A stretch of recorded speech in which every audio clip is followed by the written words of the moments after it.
Olá pessoal, como estão todos? Tudo bem? Passando aqui para a gente deixar a nossa mensagem de Ano Novo.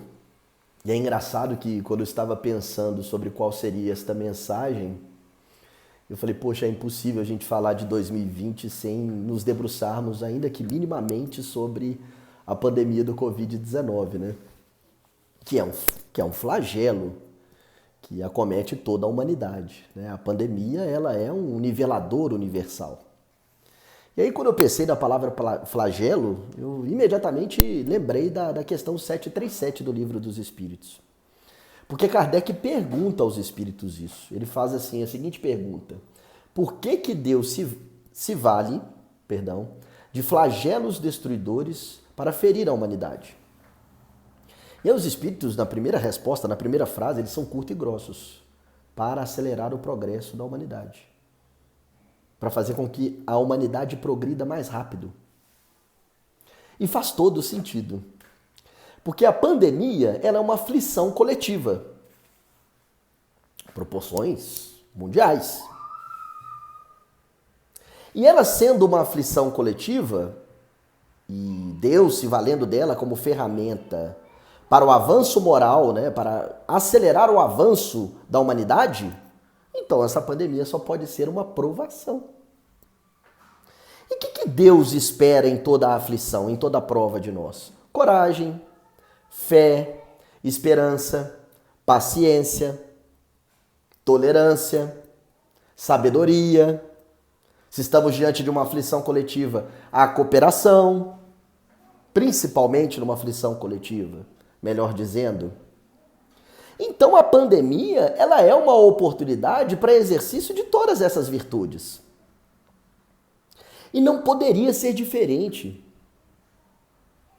Nós precisamos elevar os nossos pensamentos para além dessa mata densa de inquietudes, de ansiedades, de agitação, de desequilíbrio, de impaciência que esta pandemia provocou em todos nós, para lembrarmos que nós cremos num Deus misericordioso, de que a nossa fé reside num Deus que é amor e bondade pura. Ora, de uma fonte de bondade pura não pode vir o mal. E é partindo disso que nós somos compelidos, nós temos o dever de enxergar os benefícios do experienciar de uma pandemia. E é verdade, a pandemia nos oportuniza o exercício da paciência. Sim, porque nós nos vimos impotentes com relação a todos os seus defeitos, de reformá-la. Nos vimos restritos, então nós não tínhamos nada senão que saber esperar. De manter o nosso sossego, de manter a nossa consciência tranquila. Agora, claro que esta paciência não tem absolutamente nada a ver com o ócio. Essa é aquela paciência atrelada à realização das boas obras, das obras perfeitas. Essa é aquela paciência que vai te nortear no sentido de que produza com o que você tem, nas condições que você se encontra, nas circunstâncias que você se encontra. Essa é aquela paciência que é nutrida pela fé inabalável nos desígnios e nos atributos de Deus. A pandemia lhe oportunizou isso. A pandemia nos oportunizou o exercício do dever de cooperação. Sim, porque é vala comum. Todos nós precisamos uns dos outros nesse momento. Todos nós precisamos ser obedientes a deveres de abstenção, de deixar de fazer alguma coisa, e a deveres de ação, de fazer alguma coisa. E isso num contexto em que nos é lembrado que ninguém nessa terra é inútil. Todos nós viemos com algum propósito, com alguma utilidade, munidos de dons, de virtudes, que estão conosco para serem utilizados, para que recebam de nós a sua utilidade providencial.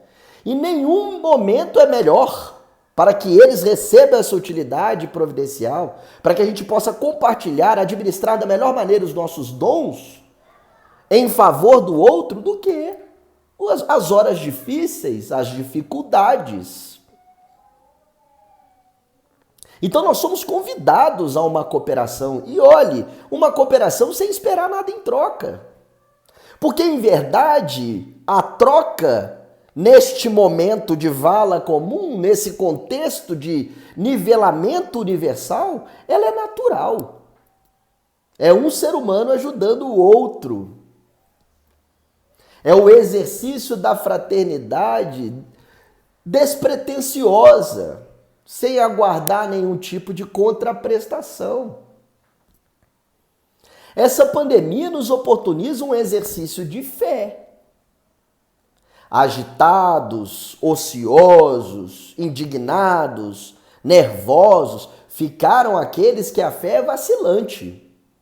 Porque aqueles que têm fé inabalável, esses sabem o que esperar. Esses confiam que irão superar este momento. Esses não sobrevivem à pandemia, eles vivem a pandemia. Fiéis, leais, obedientes a todas as obrigações anteriormente assumidas. Sabedores de que estão aonde estão, cercado pelas pessoas que estão os cercando, por decisão do poder maior. Conscientes de que não existem condições ideais para continuarmos na realização das boas obras, para continuarmos na produção do bem. Esses mantiveram-se em movimento. Então a pandemia nos oportunizou muitas coisas. Aliás, nos oportuniza muitas coisas. Nos oportunizou a viver a vida de uma forma mais simples, a saborear, experienciar uma vez mais a simplicidade. Esta simplicidade que, juntamente com as virtudes que aqui citei, eram deixadas de lado pelo mecanicismo de nossas vidas, das nossas rotinas. Eram deixadas de lado pelas prioridades que nós conferimos às nossas conveniências, ao atendimento das nossas conveniências imediatistas. Essa pandemia nos concedeu a oportunidade de equilíbrio, porque nós sabemos que as nossas misérias decorrem das infrações das leis divinas, que só as desobedecemos quando estamos na intensidade do atendimento dos nossos desejos egoístas. Quando nos lançamos na busca daquilo que não precisamos, do inútil, do supérfluo. A pandemia nos oportunizou isso através da vivência de dias mais simples, nos impulsionando a saborear as pequenas coisas, a agradecer as pequenas coisas, a lembrar das pequenas coisas. A pandemia é sim uma ferramenta do nosso progresso, se nós soubermos vivê-la. Assim como devemos saber como enfrentar toda e qualquer aflição, confiantes em Deus, esperançosos dos seus desígnios, corajosos e altivos na caminhada do caminho espinhoso de toda e qualquer aflição. Então são inúmeras as oportunidades de progresso que nós temos na pandemia. Mas muito de nós optou pela agitação, pela inquietude, pelo ócio, pela impaciência, enfim, por não viver a pandemia, mas sobreviver a ela. E é com essas reflexões sobre a pandemia, pessoal, que eu desejo a todos vocês um feliz ano novo, um próspero ano novo. Convidando vocês mais uma vez ao exercício incessante da fraternidade, da caridade, que são as nossas ferramentas da manutenção do nosso equilíbrio, do caminho para nos aproximar a Deus, da nossa verdadeira felicidade. Tá bom, pessoal? Fiquem com Deus Que Deus os abençoe e lembrem-se, como Cristo nos disse, Ele está sempre conosco até o final dos séculos. Mas para que Ele esteja conosco, nós precisamos também querer a sua companhia. Até a próxima, pessoal!